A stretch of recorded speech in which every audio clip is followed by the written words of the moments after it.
Welcome back. मैं लवकेश साय एक बार फिर आपका स्वागत करता हूँ आपके अपने यूट्यूब चैनल पर।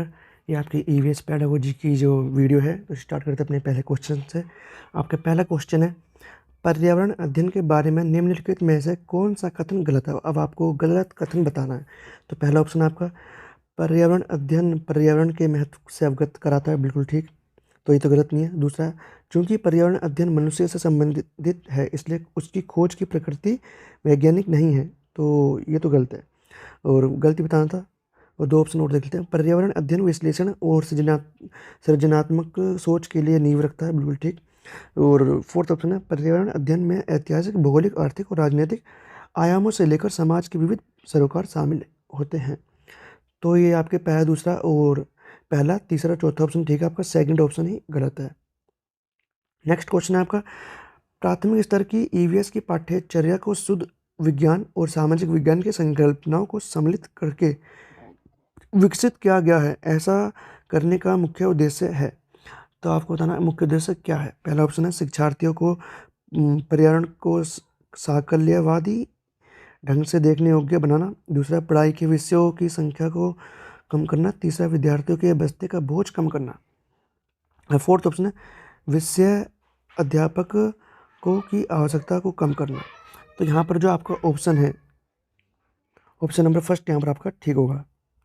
नेक्स्ट क्वेश्चन है, एकीकृत उपागम की व्यवस्था करते समय ध्यान देना चाहिए। अब आपको किस चीज़ का ध्यान देना चाहिए जब आप एकीकृत उपागम की व्यवस्था कर रहे हैं। तो पहला ऑप्शन आपका, विषय वस्तु को सरल से कठिन की ओर संगठित करना, कि पहले बच्चा आसान चीज़ों को सीखे फिर कठिन को। पाठ्यक्रम की विभिन्न इकाइयों को क्रमबद्ध रूप से व्यवस्थित करना, कि हर चैप्टर नेक्स्ट चैप्टर से रिलेटेड होना चाहिए, ठीक है ना, या फिर जो चैप्टर आप पढ़ रहे हो वो प्रीवियस चैप्टर से रिलेटेड है। और थर्ड ऑप्शन आपका, मंद बुद्धि और पिछड़े छात्र की अधिगम गति को ध्यान को बढ़ाना, कि ऐसे इस तरीके से चैप्टर होने चाहिए कि जो सबसे वीक बच्चा है वो भी चीज़ों को समझ सके, ठीक है ना। तो यहाँ पर आपका फोर्थ ऑप्शन ठीक होगा। बच्चों के व्यक्तिगत अनुभवों को महत्व देने से पर्यावरण अध्ययन की कक्षा में शिक्षकों को क्या लाभ मिलता है। अब आपको बताना कि शिक्षकों को क्या लाभ मिलता है। पहला ऑप्शन है, बच्चों के विशिष्ट अनुभवों को जानने में। दूसरा ऑप्शन है, बच्चों की भाषा और संप्रेषण कुशलता को सुधारने और परिमार्जित करने में। थर्ड ऑप्शन है, उसकी ऊर्जा बचाने में, क्योंकि बच्चे बातचीत करना पसंद करते हैं। और फोर्थ ऑप्शन है आपका, विषय को बच्चों के अनुभव संसार से जोड़ने और विमर्श व सीखने को बढ़ावा देने। ये आपका फोर्थ ऑप्शन सबसे बेस्ट है और तीनों ऑप्शन इतने कंपेरिजन में अच्छे नहीं है। नेक्स्ट क्वेश्चन आपका, क्वेश्चन नंबर 15, पर्यावरण अध्ययन के शिक्षक के पद के लिए 4 प्रत्याशियों को वन काटने के परिणाम पर एक एक पाठ्य योजना बनाने के लिए कहा गया। कि आप ईवीएस के टीचर बनने के लिए 4 टीचर्स को डिसाइड करें, मतलब चार कैंडिडेट्स को डिसाइड किया गया और उनसे बोला कि वन काटने के परिणाम पर एक पाठ्य योजना का तैयार कीजिए, आपको ना लेसन प्लान। और निम्नलिखित में से कौन सी पाठ्य योजना वैज्ञानिक उपागम प्रदर्शित करती है। अब आपको वैज्ञानिक उपागम जो प्रदर्शित कर रही है वो ऑप्शन आपको चूज करना है। कौन सा यहाँ पर पहला ऑप्शन है आपका, इस संप्रत्यय को समझाने हेतु अनेक प्रकार के उदाहरण प्रस्तुत करती है। तो अनेक उदाहरण प्रस्तुत करती है, तो ज़्यादा उदाहरण भी नहीं देने, लेकिन ज़्यादा उदाहरण से बच्चों को कॉन्सेप्ट क्लियर हो जाता है, तो ये हो सकता है एक बार के लिए। नेक्स्ट ऑप्शन आपका, ऐसे क्रियाकलाप सम्मिलित करती है जिन्हें बच्चे समूह में कर सकें और पावर पॉइंट प्रस्तुति करके निष्कर्ष निकालें। तो देखो, वैज्ञानिक उपागम ना, साइंटिफिक अप्रोच, तो यहाँ पर ये जगह नज़र आ रहा है इसमें, तो सेकंड ऑप्शन में, तो यहाँ पर आपका सेकंड ऑप्शन ठीक है। थर्ड ऑप्शन है आपका, संप्रत्यय विद्यार्थियों को समझाने के लिए आईसीटी के प्रयोग की बात करती है। और फोर्थ ऑप्शन है, वन काटने के परिणामों को विस्तार से समझाते हैं। गलत, तो आपका यहाँ पर थर्ड ऑप्शन ही ठीक होगा। नेक्स्ट क्वेश्चन है आपका, राहुल कक्षा में पर्यावरण अध्ययन के विभिन्न अवधारणाओं को स्पष्ट करने के लिए कविताओं और कहानी कथन का प्रयोग करना क्यों उपयोगी होता है, बताइए। तो अब आपको बताना है सही ऑप्शन क्या होगा यहाँ पर। तो पहला ऑप्शन, उचित दिशा में ऊर्जा की, बच्चों की ऊर्जा को संकेंद्रित करती है, ये तो जितना अच्छा नहीं है। दूसरा ऑप्शन है, पाठ को आनंददायक और रोचक बनाने में मदद करती है, ये ठीक है। और बच्चों में विद्यमान भाषाई एवं सांस्कृतिक विविधता को ध्यान में रखती है, गलत।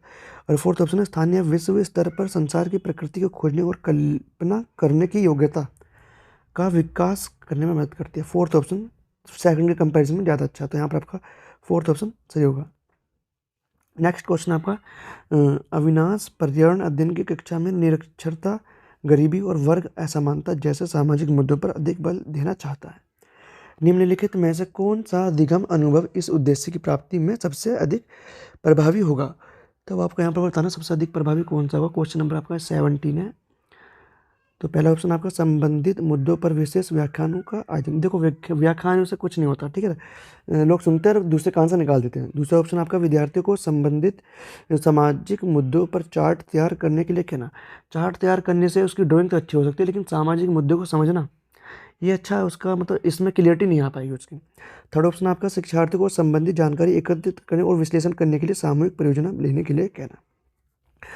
तो यहाँ पर आपका थर्ड ऑप्शन आपका सबसे बेस्ट है, क्योंकि यहाँ पर बच्चा विश्लेषण करेगा, खुद जाके ऑब्जर्व करेगा, लोगों से पूछेगा, है ना, सोसाइटी में जाके एक परियोजना बनाएगा, समूह परियोजना ग्रुप में, ठीक है ना, ग्रुप में डिस्कशन होगा। तो बहुत सारे इसके फ़ायदे हैं, तो इसलिए आपका यहाँ पर थर्ड ऑप्शन ठीक होगा। और फोर्थ ऑप्शन आपका विद्यार्थियों को संबंधित मुद्दों पर स्लोगन लिखने के लिए, यही भी ऑप्शन नहीं होगा। तो यहाँ पर आपका थर्ड ऑप्शन ही ठीक है। नेक्स्ट क्वेश्चन आपका पर्यावरण अध्ययन के संदर्भ में कथन विधि का दोष है। पहला ऑप्शन है छात्र निष्क्रिय हो जाते हैं। दूसरा ऑप्शन है अध्यापक आलसी हो जाते हैं। तीसरा ऑप्शन है विषय वस्तु पर्याप्त नहीं होती। और फोर्थ ऑप्शन है अतिरिक्त ज्ञान मिल जाता है। तो अब आपको बताना यहाँ पर इनमें से कौन सा सही होगा। आपको यहाँ पर ऑप्शन नंबर फर्स्ट छात्र निष्क्रिय हो जाते हैं, ये सही है यहाँ पर। नेक्स्ट क्वेश्चन आपका 19वां, निम्नलिखित में से कौन सा शिक्षण की निगमन विधि का दोष नहीं है। अब आपको दोष जो नहीं है वो बताना, 3 दोष होंगे और जो नहीं है वो बताना। पहला ऑप्शन है इस विधि में सामान्य से विशिष्ट की ओर, अज्ञात से ज्ञात की ओर तथा अमूर्त से मूर्त की ओर चलना पड़ता है। इस दृष्टि से यह विधि शिक्षण की अमनोवैज्ञानिक विधि है। दूसरा ऑप्शन है इस विधि द्वारा कक्षा के सभी बालकों को एक ही समय में पढ़ाया जा सकता है, गलत। और थर्ड ऑप्शन आपका इस विधि नियमों तथा अथवा सिद्धांतों को बलपूर्वक रटने के लिए बाध्य करती है। परिणामस्वरूप बालक पाठ में कोई रुचि नहीं लेते। विधि का दोष नहीं है। तो ये सेकंड जो ऑप्शन आपका ये दोष नहीं है, और सभी पहला ऑप्शन भी आपका ये दोष है। फोर्थ ऑप्शन भी इस विधि से बालकों को अपने निजी प्रयासों द्वारा ज्ञान को खोजने का कोई अवसर नहीं मिलता, ये भी दोष है। तो ये पहला तीसरा और चौथा ऑप्शन आपका दोष है जो निगमन विधि का, लेकिन जो सेकंड ऑप्शन है आपका वो आपका इसमें दोष नहीं है। तो यहाँ पर आपका सेकंड ऑप्शन नहीं वाला पूछा, तो नहीं वाला सेकंड है, ठीक है। फाइनल क्वेश्चन है इस वीडियो का, पर्यावरण अध्ययन को प्राथमिक स्तर के पाठ्यक्रम में शामिल करना क्यों आवश्यक है। अब आपको बताना क्यों जरूरी है। तो पहला ऑप्शन आपका बालकों को पर्यावरण की अवधारणा को समझाने के लिए प्राथमिक स्तर पर इसे पाठ्यक्रम में शामिल किया जाना चाहिए। तो ये हो सकता है, लेकिन फिर भी और ऑप्शन देख लेते हैं। दूसरा है बालक पर्यावरण से संबंधित प्रश्नों को सही उत्तर दे सके। नहीं, सही उत्तर देने के लिए थोड़ी शामिल करते हैं हम, ठीक है। थर्ड ऑप्शन आपका पर्यावरण की शिक्षा यदि प्राथमिक स्तर से ही दी जाए तो वे आगे चलकर इस नहीं रोजगार की भी बात नहीं करनी। फोर्थ ऑप्शन है बच्चों में अच्छी आदत डालने कर उन्हें पर्यावरण संरक्षण के प्रति सजग बनाए रखने के लिए प्राथमिक स्तर पर ही पर्यावरण की शिक्षा आरंभ करनी चाहिए। फोर्थ ऑप्शन आपका सबसे बेस्ट और सबसे सही है। तो आज इस वीडियो में हमने आपके ईवीएस पेडागोजी के 10 क्वेश्चन करें। यदि आप किसी भी टीचिंग एग्जाम की तैयारी कर रहे हैं जिसमें ईवीएस के पेडागोजी के क्वेश्चन आते हैं, तो मेरे चैनल को सब्सक्राइब करें ताकि आप ईवीएस पेडागोजी में ज़्यादा से ज़्यादा स्कोर कर सकें। तो चलिए मिलते हैं नेक्स्ट वीडियो में।